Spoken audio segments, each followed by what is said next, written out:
Hi there, I'm Ian. This is Walkden Low Level Railway Station and it's the starting point for stage 6 of the Salford Trail.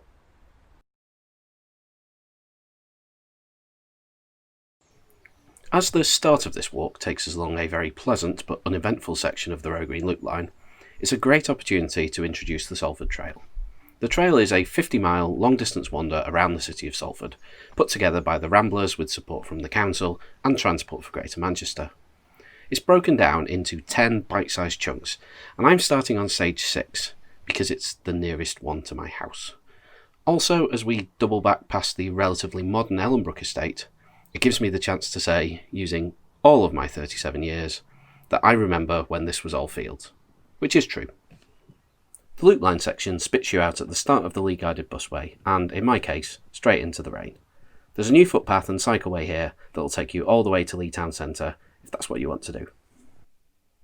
It's road walking from here to the Bridgewater Canal. I've diverted onto the old road, which is quieter and takes you past the church at Ellenbrook. Once you've crossed the A580, the route passes the old Boothstown Mines rescue station, which, unsurprisingly, has now been converted into apartments. The trail reaches the Bridgewater Canal at the marina in Boothstown, adjacent to the much more contemporary Moorings pub. The Lee branch was the final major extension of the canal, some 3 decades after the Worsley to Manchester section opened in 1761. Subsequently, a branch of the Leeds and Liverpool Canal was opened, and today you can stroll to Wigan and beyond without leaving the towpath. That's for another day though. We're turning left for Worsley. Turns out if you walk on a rainy and overcast Thursday evening, you get the place pretty much to yourself. Well, except for the geese, obviously.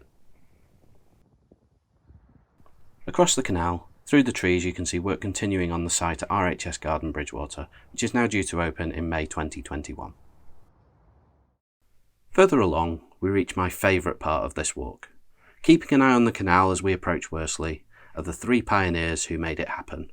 Firstly, land agent and engineer John Gilbert, then engineer James Brindley, and finally the Canal Duke himself, Francis Edgerton.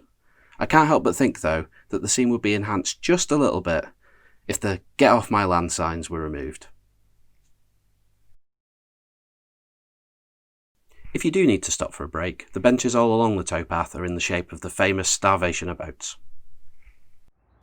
Just before you hit the concrete monolith of the motorway, you do get this lovely view over the open countryside of Chatmoss. Stage 6 of the Salford Trail ends right here in Worsley Village, and eagle-eyed viewers will notice I've dropped in some footage from a much sunnier day. If you'd like to wander the Salford Trail, there's a link in the description box. For me, only 9 sections to go.